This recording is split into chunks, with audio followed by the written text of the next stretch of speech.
Hello, welcome to Steve McDonald's Arts and Crafts, and today what I'm going to show you is a really easy method of making card holders or even photograph holders.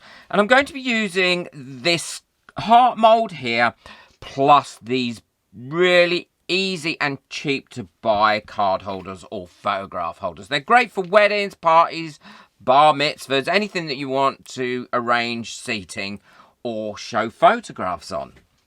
I'm using the J-Diction ×3 UV resin for these because if I sell these I want them to last a really long time, and the ×3 J-Diction UV resin is the best UV resin protector I've used.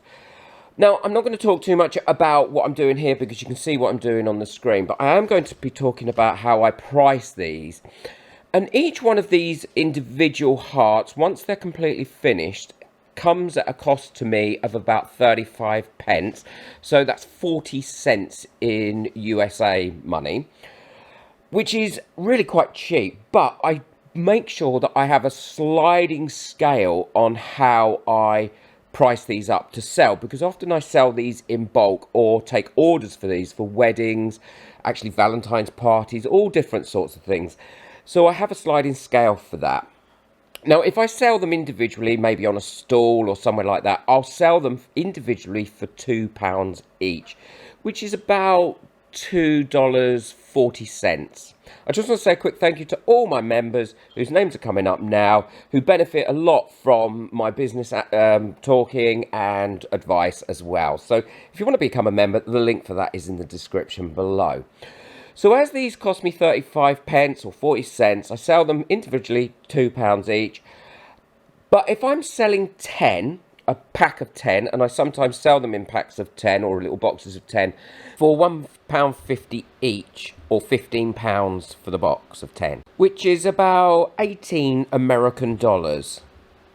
But if I want to sell more than that, so 11 or more of these, then I sell them for £1.25 each, which is about 140 cents each, and that's for 11 or over. So if someone orders 100, that's how much I cost these out at. And they're a really good profit on these. As I said, they only cost 35 pence and they sell really easily. You don't have to just make the hearts, although I have found that the hearts are the best sellers. And people use these all sorts of things. So they do buy them individually. They buy them in sets of 5, 10, and some people have them for their Christmas cards or other cards, birthday cards and things like that. So they're well worth making and using. These have all cured now, and they've gone lovely and hard, so it's time to take these out of the mould. The great thing about the mica powder ones are that it really does allow the mica powder to spread the right way through. And the other really good thing about it is, with the glitter ones, because you're now going to be turning these over, your glitter is going to be showing and really, really sparkly, as you can see here. So what we now need to do is convert these so that they will take these stands. Now, you can alter these stands if you want to with a sharp pair of wire cutters and cut them a little bit shorter if they're too long.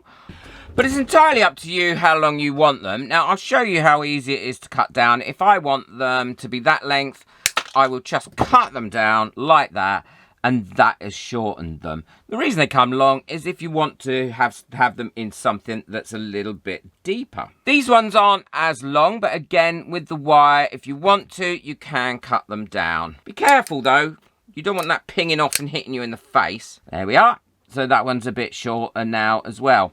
It's entirely up to you where you place these. If you want them to be towards the back, that bit of the heart, then you can place them there. If you want them towards the front, you can place them towards the front. Or if you want them in the middle, you can place them in the middle. Now, I'm just giving a little mark because I find that is a little bit easier for me to know exactly where I'm going. Now, I'm going to be using a hand drill here because I don't want to go too fast. I also don't want to go too deep on these.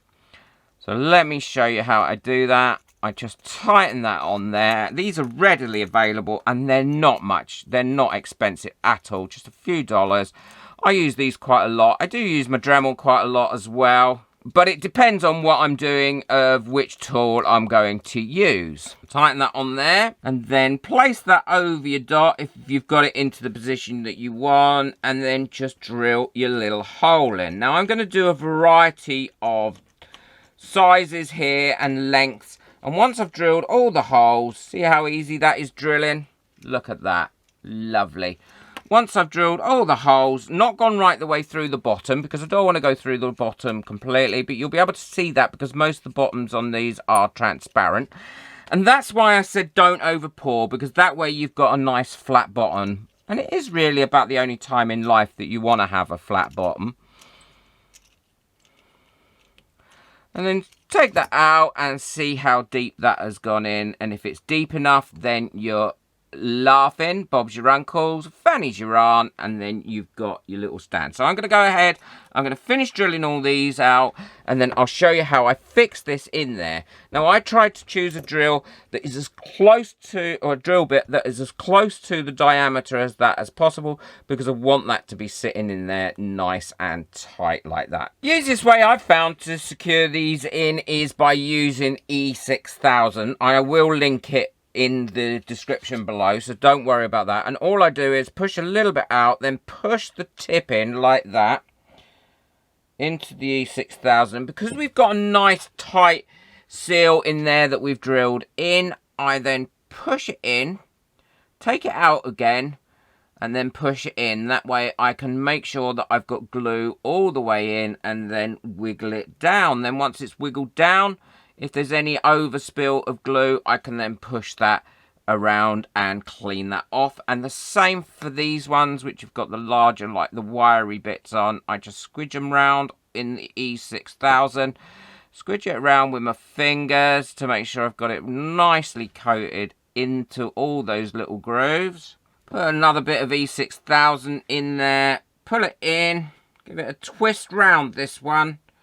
Like that. And then I give them a couple of hours to dry, and then they are normally ready to go.